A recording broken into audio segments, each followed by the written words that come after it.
तुमने चाहा ही नहीं, हालात बदल सकते थे। तेरे आंसू मेरी आंखों से निकल सकते थे।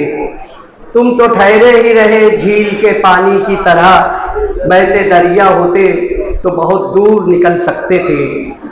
काबिले सद एहतराम इस मीटिंग के सदर व मोहतरमा, आज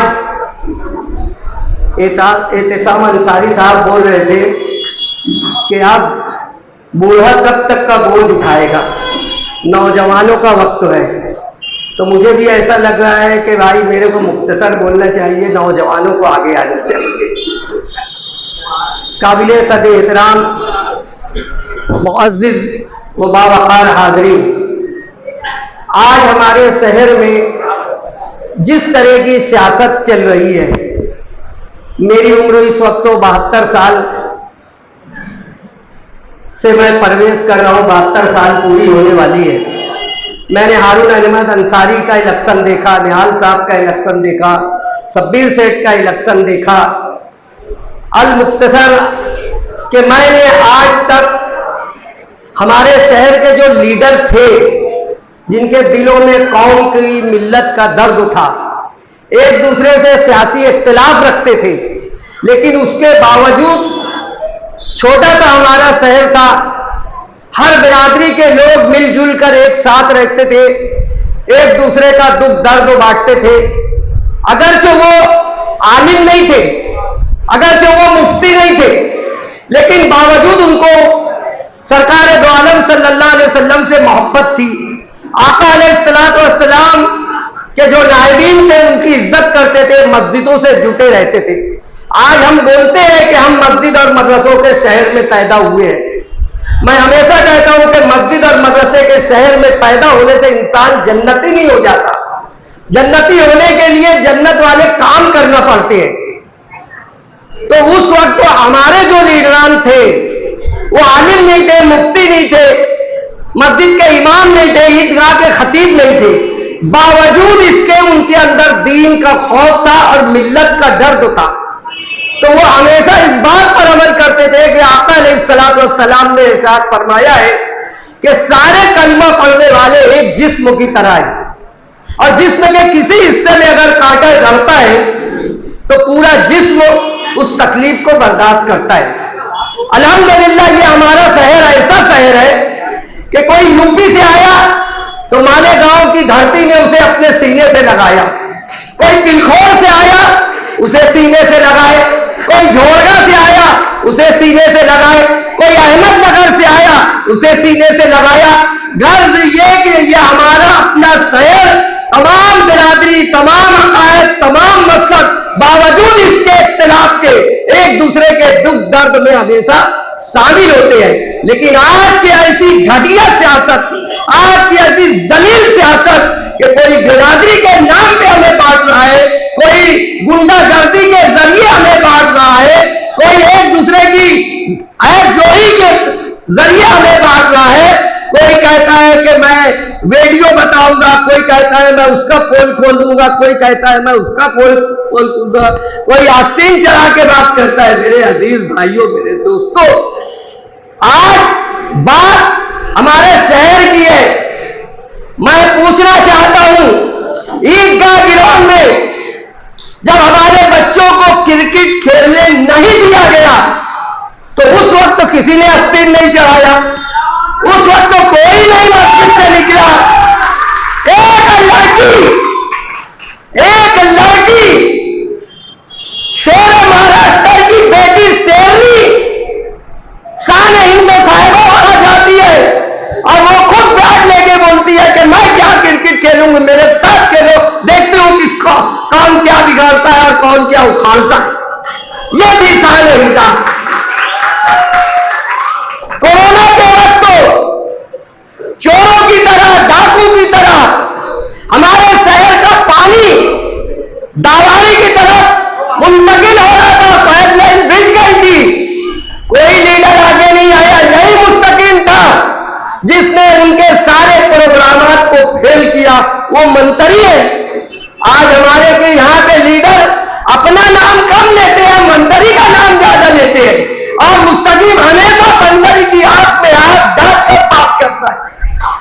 लीडरशिप हमें ऐसी चाहिए। जो हवलदार को साहब बोले, हमको ऐसा लीडर नहीं चाहिए। सब कोई तामीर करेंगे, तरक्की होगी, रोड बनेगी, गटर बनेगी, लेकिन जब कौम मिल्लत की बात आएगी तो जो आंख में आंख मिलाकर अपने वक्त का कितना बड़ा मंत्री हो उससे बात करे, हमें ऐसा लीडर चाहिए। मेरे अजीज दोस्तों, मेरे भाइयों, 12 नवंबर पर अभी एहतसाम जिक्र कर रहा था।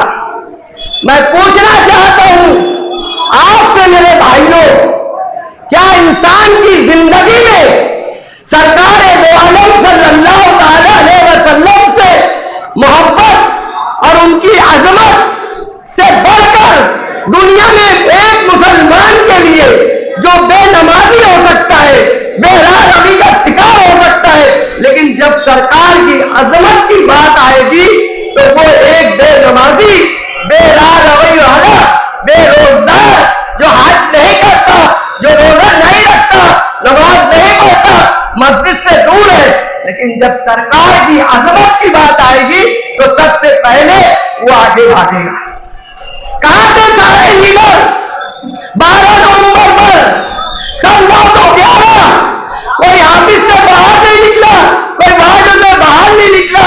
ये तुम्हारा मुस्तकीम प्रेस कॉन्फ्रेंस लेकर अपने आप को सरकार की अजमत से जेल के गुंडों के हवाले कर दिया। हमें ऐसा लीडर चाहिए। मेरे अजीज दोस्तों, मेरे भाइयों, मैंने हमेशा कहता हूं और आज भी कहता हूं, मैं मोहतरमा शान हिंद साहिबा से और समाजवादी पार्टी के इस वक्त के निहाली तमाम वर्करों से माजरत चाहता हूं कि मैं हमेशा कहता हूं कि मैंने जिंदगी में निहाल अहमद को वोट नहीं दी, लेकिन आज मैं बोलता हूं कि यकीनन अगर मैं उस वक्त से निहाल अहमद के साथ रहता तो मालेगांव का सबसे बड़ा लीडर मैं ही होता, क्योंकि मैंने निहाली वर्करों को देखा है, मैंने निहाली वर्करों को देखा है कि निहाली वर्कर अच्छे रुस्तम खां, चाहे पावर हाउस का मामला हो, चाहे कारपोरेशन का मामला हो, तो लीडर नहीं वर्कर उनकी पसीना छोड़वा देता है, उनकी टाइम दिल्ली करवा देता है। ये निहाली वर्करों का सफल। हमें ऐसा लीडर चाहिए, हमें ऐसा लीडर चाहिए। मेरे मोहतरम दोस्तों, अजीज साथियों, अभी तकरीर का वक्त तो नहीं है, इंशाअल्लाह ताला बड़े बड़े जलसे होंगे, स्टेज सजेगा और कहां कितना फूल महक रहा है, फिर वो फूल भी देखेंगे, कितना गार्डन में से खुशबू आएगी वो भी देखेंगे इंशाअल्लाह ताला। आज तो हम खासदार दरख्त की बात कर रहे हैं। मेरे अजीज दोस्तों, मेरे भाइयों, आज इस वक्त हमें ये नहीं देखना है कि अतर अशरफी की नमाज का टीका है कि नहीं। नमाज का टीका, नमाज एकदम जरूरी है, लेकिन वो मस्जिद की जरूरत है, वो मस्जिद का मामला है। हमें हाउस में, असेंबली में आंख में आंख मिलाकर कौम और मिल्लत की जो कयादत करे, हमें ऐसा लीडरशिप चाहिए और इसके अलावा हमको कुछ नहीं चाहिए। हम क्या मानते हैं तुमसे? 5 साल होता है, 5 साल में कोई लीडर काम करे ना करे, लेकिन जब इलेक्शन की तारीख डिक्लेयर होती है, सारे लीडर गौनी बन जाते हैं, बेगारी बन जाते हैं, टीका में फावड़ा लेकर निकल चलते हैं, टीका में फावड़ा लेकर निकल जाते हैं। अब शहर का विकास होगा, 5 साल में नहीं हुआ, 10 साल में नहीं हुआ, 25 साल में नहीं हुआ, अब ये 2 महीने में मालेगांव में ताजमहल बनेगा, लाल किला बनेगा, कुतुब मीनार बनेगा। ये हमको बेवकूफ समझ रहे हैं। मेरे अजीज दोस्तों, मेरे भाइयों, इस वक्त यहां जितने लोग हैं उनसे मेरी मुअद्दबाना गुजारिश है, अगर आप चाहते हैं कि आपकी बहन बेटियों की अजमत सलामत रहे, अगर आप चाहते हैं कि आपके भाई जो बेगुनाह बेखता सिर्फ एक शेर पढ़ दे कि अभी कुछ देर की खामोशी है, फिर हमारा दौर आएगा। आज कुत्तों का दौर है, कल हमारा दौर आएगा।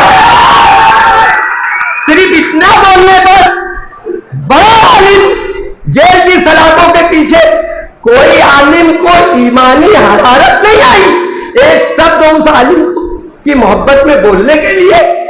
मेरे अजीज दोस्तों, अगर आप चाहते हैं कि हमारा शहर जो मस्जिद और मीनारों का शहर है उसका विकार बाकी रहे, उसकी अजमत बाकी रहे, मस्जिद के लिए, मदरसे के लिए, बहन बेटियों की अजमत के लिए, इस्लामी शरीयत के लिए हमें जब भी जैसी जरूरत पड़ेगी हम कुर्बानी देंगे।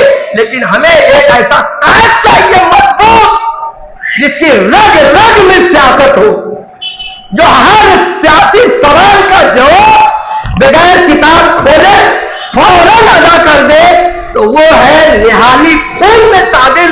इसलिए आप लोगों से बहुत दीवाना गुजारिश है कि हम सबको मिलकर अपने शहर के विकास के लिए, अपने शहर की तामीर और तरक्की के लिए, मस्जिद और मदरसों की अजमत के लिए, इस्लामी शरीयत के लिए, वक्फ बोर्ड और तारे वक्फ की जायदाद की हिफाजत के लिए हमें एक ऐसा रहनुमा चाहिए जो शान हिंद साहिबा की शक्ल सूरत में, कौम की बेटी में अल्लाह ने हमें दी है। मैं एक बात पूछना चाहता हूं, जितना अजीम काम मोहतरमा आयशा आपने ने किया है, उससे बड़ा काम इंशाअल्लाह आने वाले दिनों में कौम की ये बेटी मोहतरमा शान हिंद साहिबा करके दिखाएगी। वादों की खैरात नहीं। मेरे दोस्तों, पूरा देश मोदी से परेशान है और हम मालेगांव वाले बस। मेरे अजीज दोस्तों, मेरे भाइयों, हमें अपने आप को संभालना है और इस इलेक्शन में हमें एक ऐसा लाएमान तैयार करना है कि सारे छचल फेल हो जाए और अल्लाह ताला एक बार, मेरे अजीज दोस्तों, एक बार फिर से निहाल अहमद के खानदान की एक बेटी को आप अपना कायद बनाएं। इंशाअल्लाह ताला आपकी आने वाली नस्ल तक किसी लीडर की जरूरत नहीं पड़ेगी, ये मेरा दावा है। इंशाअल्लाह ताला वक्त तो आएगा, स्टेज सजेगा, बातें होंगी, तकरीरें होंगी और टाइम टू टाइम बात होगी इंशाअल्लाह ताला। अभी मैं अल्हम्दुलिल्लाह 11-12 दिन यूपी के सफर पे था। मैंने देखा है वहां बागो बहार है समाजवादी पार्टी की, हर खानकाहों में समाजवादी पार्टी, हर दरगाहों में समाजवादी पार्टी, हर महल्ले में समाजवादी पार्टी। अगर आज यूपी का इलेक्शन हो जाए तो योगी का बेटा या योगी का भाई, मोदी का बेटा या मोदी का भाई योगी लोटी लोटा चौपाटी की तरफ भागेगा। इंशाअल्लाह ताला यूपी में समाजवादी पार्टी की ये पोजीशन है आज, जो मैं कल देख कर आ रहा हूं। इसलिए हमको भी देखिए, कोई आजाद उम्मीदवारी कर रहा है, खैर जिसका जैसा ज़ौक़ हो शौक हो, कोई हर 5 साल पे पार्टी बदलता है, अभी 2.5 महीना बाकी है। देखो क्या होता है, अल्लाह ही बेहतर जाने। लेकिन आप जिस पार्टी को वोट देने जा रहे हैं, शान हिंद साहिबा समाजवादी पार्टी की, एक दबंग लीडर, जिस तरह निहाल साहब हाउस में शेरों की तरह जानते थे, ऐसे ही अबू हासिम असेंबली में दौड़ता है। आप सब इस बात के गवाह है।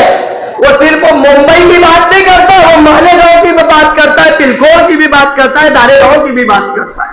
सिर्फ अपने हल्के की बात नहीं करता, हर जगह की बात करता है। फिर उसके बाद अल्हम्दुलिल्लाह आज 38 MP दिल्ली में आपके बैठे हैं। कोई काम आपका, कोई माई का लाल रोक नहीं पाएगा। एक बार मोहतरमा शान हिंद पर इत्मीनान करें, इंशाअल्लाह ताला फिर देखिए मालेगांव का नाक नक्शा अलग होगा। शुक्रिया, अस्सलाम वालेकुम।